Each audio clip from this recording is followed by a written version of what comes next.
Jangan lupa untuk berlangganan channel ini agar tidak ketinggalan konten-konten terbaru tentang Islam yang kami hadirkan secara rutin.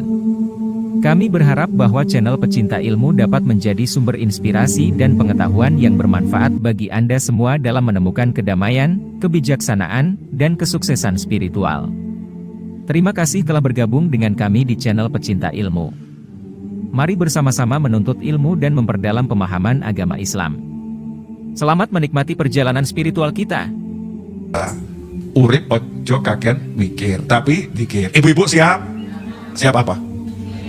Orang mikir tapi zikir. Nah, zikir itu diantaranya adalah membaca Al-Quran. Zikir itu diantaranya kalimat tasbih, tahmid, tahlil, takbir, istighfar, sholawat. Itu bagian daripada zikir. Zikir diantaranya cari ilmu. Zikir diantaranya bekti sama orang tua, melaksanakan kewajiban, meninggalkan yang haram. Itu juga zikir. Artinya hidup itu taat saja, beres-beres. Gak mungkin gak beres. Allahumma salli ala Sayyidina Muhammadin salatan taftahu biha lana futuhal arifin wa tufaqqihuna biha fid din wa ala alihi wa sahbihi. Assalamualaikum warahmatullahi wabarakatuh. Pada sore hari ini saya mau menerangkan arti kalimat ini. Urip ojo kakean mikir tapi zikir. Urip ya. Jadi orang hidup itu akan bisa hidup kalau banyak zikir. Kalau banyak zikir. Ibu-ibu pernah lihat ikan? Pernah ikan keluar dari air gitu, tergeletak di daratan, kelopak, tergelepar gitu ya, ikannya bergerak-gerak, terus lama-lama diem ya, diem belum tentu mati loh, sebentar, cok kesusuk mati ya, diem dulu ya, diem, terus lama-lama mati, ya lama-lama mati. Nah, manusia yang tidak zikir seperti ikan yang keluar dari akuarium, ikan yang keluar dari sungai, ikan yang keluar dari laut, terletak di daratan tanpa air. Itu manusia yang tidak mau zikir. Akhirnya gimana? Ya tergelepar-gelepar tadi. Ya, bingung hidupnya, nggak akan mendapatkan kenyamanan, nggak akan mendapatkan ketenangan, nggak akan mendapatkan kesenangan, sehingga hidupnya hanya fokus mikirkan dirinya sendiri. Aku urip, mengurip kok mikir urip, kan bodoh. Paham ya? Tapi coba kalau ikan ada di dalam air, Masya Allah, nggak mikir ambekan. Betul ya? Nggak mikir ambekan, obah ngalor ngidul, ngetan ngulon, ya kan? Bagaimana dia bergerak dari utara ke selatan, dari barat ke timur, dari atas ke bawah, muter-muter, nggak mikir ambekan. Kenapa nggak mikir ambekan? Bagi yang belum tahu, ambekan itu bernafas. Karena mungkin ada yang dari luar negeri, ada yang dari luar pulau, ya nggak mudeng. Ambekan itu apa, Habib? Itu bahasa Jawa, artinya bernafas. Ikannya nggak mikir bagaimana bernafas, yang penting gerak terus. Kenapa dia bergerak terus? Nyantai, karena berada di dalam air. Nah, kenapa sekarang banyak orang hidup kok tidak bisa menikmati hidup? Yang dipikirkan cuma piye carane urip, bagaimana caranya hidup. Kenapa? Nah, karena keluar dari air, ya kan? Akhirnya bingung, gelagapan golek ya begitulah kondisi manusia akhir zaman saat ini. Banyak yang gelagapan begitu, gelagapan, bingung bagaimana cara hidup. Kenapa? Karena nggak ingat sama yang maha hidup, nggak ingat sama Allah Subhanahu wa Ta'ala. Coba kalau hatinya Allah, mesti setan bisi iki, aku ngerti. Mesti waktu saya ngomong gini setan bisi, Allah, ya Allah, terus orang mangan ya piye, mesti menunggu setan iki. Masya Allah, itu setan itu jangan didengarkan. Orang kalau udah hatinya Allah, hatinya ingat sama Allah Ta'ala, tenang. Tapi saya lapar, ya poso, gitu aja kok repot. Nabi Muhammad SAW kalau memang tidak ada yang dimakan, Rasulullah berpuasa. Dan orang kalau poso itu kalau buka seneng, mesti ngomong, gak ada yang buat berbuka, lah ngapusi. Gak mungkin gak ada yang bisa berbuat buka.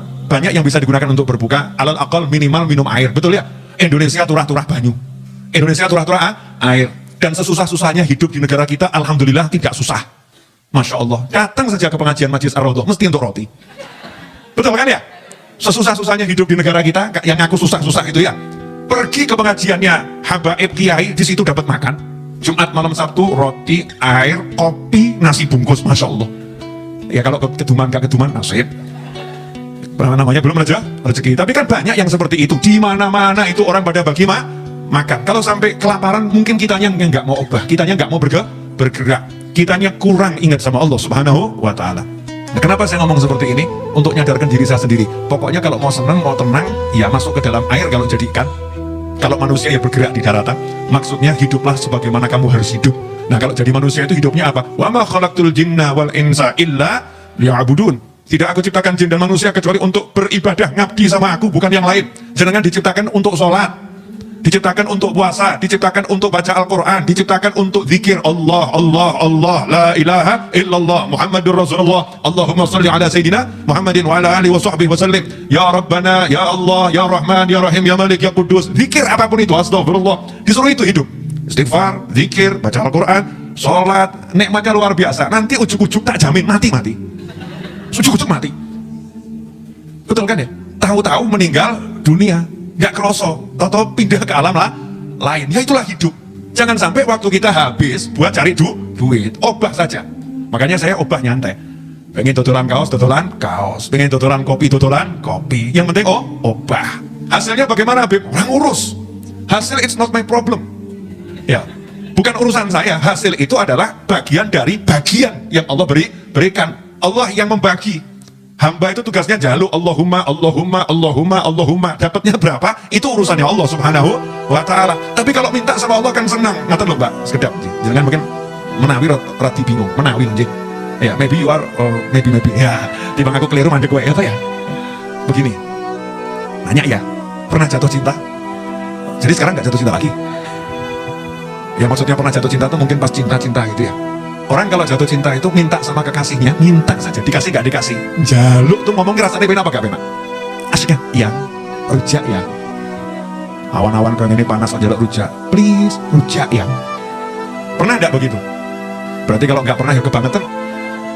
Ya, manja dalam meminta kepada kekasih itu kan nikmat. Perkara dikasih gak dikasih, hasil gak ngurus. Yang penting ngomong jaluk ki penak, betul. Lah baru ngomong minta kepada kekasih yang namanya ya itu entah suami entah istri ya kaya ngono wujute getengno nganyelno megel mati gitu kan ya. Modelnya kan masih banyak kesalahan. Itu nikmat. Lantas bagaimana kita minta sama Allah yang maha benar, yang janjinya pasti ditepati, yang maha baik, yang maha mengerti, yang maha sayang, yang maha jaluk kok ora enak gitu ya. Gak entuk rasa apa-apa. Berarti kan atine ada retek, butek, reket masyaallah. Kakek uget-uget. Dah itu letaknya luar biasa hati kita. Nah makanya dizikiri. Begitu zikir, ojo kaget mikir. Dah tugas saya sholat. Udah bisa sholat itu udah rezeki yang luar biasa. Nanti makan bagaimana? Makan ya tinggal makan. Yang mau dimakan apa? Ya ojo takok karo aku. Yang mau dimakan apa? Banyak yang akan bisa dimakan kalau kita kona'ah. Habib tapi saya nggak bisa bayar utang. Ya saya mau bayar. Dan nanti saya dimarahin ya ditompo. Namanya dimarahin ya diterima sabar. Tapi kan nggak enak. Jenenge sabar gak enak. No enak syukur. Sabar itu gak enak, tapi kamu niat bayar hutang. Kalau belum bisa ya tinggal ngomong saya belum ada, saya belum bisa. Insya Allah saya akan berjuang terus. Gitu kan hidupnya enak. Orang mikir nyawang piye ki bayar piye, gak iso bayar kok piye, iso bayar piye, urip koyo ngono tok itu. Maaf ya Bu ya, saya ngomongnya begini ya. Ini belak-belakan efek baca WhatsApp ribuan itu. Di sini wong sambat tok itu. Nanti kalau saya berikutnya judulnya begini ya. Ini pelajaran dari supir truk. Cuman saya tak rangkum. Supir truk buat tulisan gitu ya. Saya rangkum jadi pendek. Urip ojo kakean sambat. Selesai. Urip ojo kakean sambat. Enak tuh? Nah, ibu-ibu kan ahli sambat. Ahli pakar ya. Pakar sambat. Masya Allah. Itu jemuran gak garing mambu. Itu sambatnya 2 hari bisa gak rampung itu.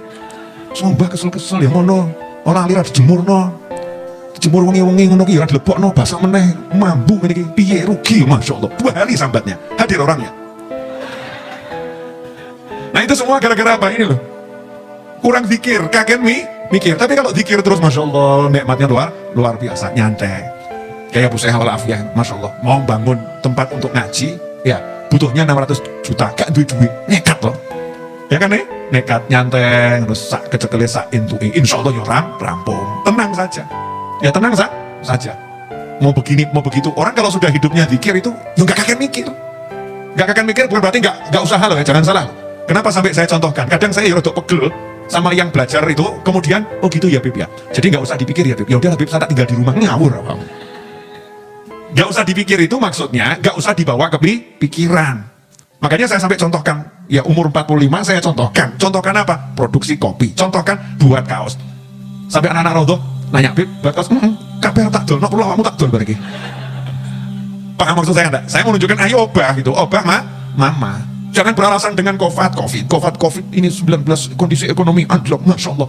Emangnya rezeki itu dari COVID? Rezeki dari Allah Subhanahu wa Ta'ala. Itu ada yang gara-gara COVID apa? Alhamdulillah, moga-moga COVID-nya rodok suwi. Masya Allah, naudzubillah min dzalik. Lu kenapa? Wah, dulu itu Bib, saya itu kerja susah, sekarang kerja itu mudah. Mudahnya bagaimana? Mudah sekali. Saya jualan masker laku. Dulu jahit baju tuh untung nggak seberapa, sok dipaidu. Jahit masker laris Bib ya.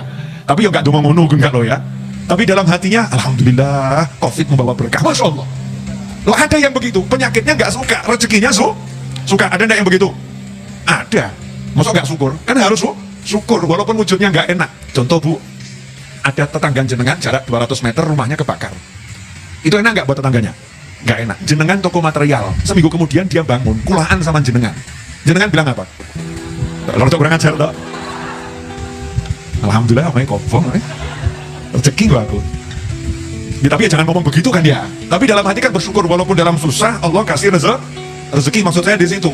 Jadi jangan bingung sama rezeki. Apapun kondisinya, yang ngasih rezeki Allah Subhanahu wa Ta'ala. Urip ojo kaget, mikir tapi zikir. Udah, kamu seret gak seret sholat, seret gak seret ngaji, seret gak seret zikir, seret gak seret birrul walidain, bakti sama orang tua, seret gak seret senangkan suami, seret gak seret senangkan istri. Jangan jadi istri suami gak ngasih duit, tambah wajib, itu menyeramkan. Ini apa? Pecuca, hadir orang ya. Entah di mana wallahu a'lam ya. Pecuca, akhirnya suaminya sudah capek, udah stres, pulang ke rumah butuhnya hiburan, ketemu wajah yang menyeramkan. Aduh, dongo, Allahumma ya, jadikan istriku solihah, kalau tidak segera berangkatkan dia ke alam baka. Masya Allah, ngeri. Dan naudzubillah min dzalik. Lo mungkin ada loh suami-suami yang mungkin ya menjerit seperti itu tapi gak sempat ngucap batin dong. Kapan mati nih? Gak mati-mati. Ibu mau dibatin seperti itu? Tidak, makanya tunjukkan wajah yang menyenangkan. Suami punya duit ya senang, suami gak punya duit ya senang. Yang penting diajak sholat. Kalau suamimu gak sholat nangis oh. Kenapa suamiku belum dapat hidayah ya Allah? Beri suamiku hidayah. Mana tuh mau jaluk? Minta sama Allah biar suaminya sholat. Bukan nangisnya kalau suaminya gak punya duit, suaminya gak sholat gak tahu nangis. Ya itu wali. Ada ndak yang begitu? Mungkin ada. Podora sholatnya mungkin ada. Tapi kalau gak punya duit, nangis ya Rob, kenapa rezekinya serutnya seperti ini? Gak sholat, nyantai saja. Alhamdulillah nih, banyak istri-istri yang WhatsApp ke saya, Habib, suami saya diajak sholat kok gak mau ya Bib ya Bib. Masya Allah, para suami kalau punya istri seperti itu sama uang 2 triliun masih mahal istri yang seperti itu. Istri yang senangnya kalau lihat suaminya nangis. Ini istri apa? Kalau lihat suaminya sholat, oh suaminya nangis ya, nangis dalam sholat maksudnya. Ya, istri yang senang kalau lihat suaminya sholat. Ini istri yang luar biasa. Udah tuh jangan lihat, kita ini yang masih ruwet saja ya, beres satu persatu kan ya. Betul kan? Step by step beres. Padahal toatnya sekitarnya seperti apa tuh? Ya masih kelas toat-toatan. Sok toat, sok lali, toat. Lupa, toat, toat. Itu saja ya, alhamdulillah hidupnya tenang hatinya. Resah sedikit tenang lagi. Begitu toat, tenang. Buktikan. Saya berapa kali nantang sama yang hadir pengajian ya. Kalau jangan hadir pengajian di sini, coba paksakan sumpek tekan noneng hatimu. Sumpek. Tadi kalau mau berangkat punya utang banyak gitu ya, coba sekarang itu bayangan utang banyak didatangkan. Mungkin bisa datang angkanya, datang banyaknya, sumpeknya nggak bisa datang. Tapi kenapa begitu keluar dari pengajian, di jalan, di perapatan, sumpeknya datang?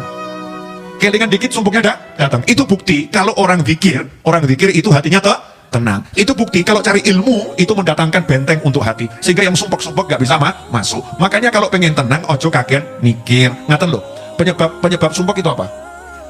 Mikir, betul kan? Bojo dipikiri, anak dipikiri, tonggo dipikiri. Daripada dipikiri, dizikiri. Enak tuh. Bojo ngomel-ngomel, entah laki entah perempuan, ngomel, zikiri. Allahumma sholli ala sayyidina Muhammad. Suaminya nanya, kamu ngopo? Gak popo mas, gak popo. Lapor nih suaminya sama tetangganya waktu curhat. Istri saya itu saya marahin, diem tapi komat kami. Ngopo Bim? Hati-hati. Diwiriti, Bu Deni. Hati-hati pengen ngundung, setruk, hati-hati, bojo menunggu medeni. Kita yang menang tapi sedih, hati-hati, Masya Allah. Pulang langsung sampai, butuh ngopo. Itu sektinya istri yang komat kan? Kawin. Begitu juga kalau suami diem, toh hati-hati Mbak. Jangan pendam suaminya diem. Wah, ini zikir Allahumma. Nah, Allahumma ini lanjutannya kita kan nggak paham ini. Doanya orang yang didolimi itu terkabul. Suami didolimi itu Allahumma, kita mati tenan awak. Doanya orang didolimi itu kok kabul. Makanya hati. Wahai para suami yang terdolimi, doa yang baik. Wahai para istri yang terdolimi, doa yang baik. Wahai masyarakat yang terdolimi, doa yang baik. Jangan doa yang buruk. Dungo sing apik. Enak tuh ya, gitu apik. Dah, alhamdulillah saat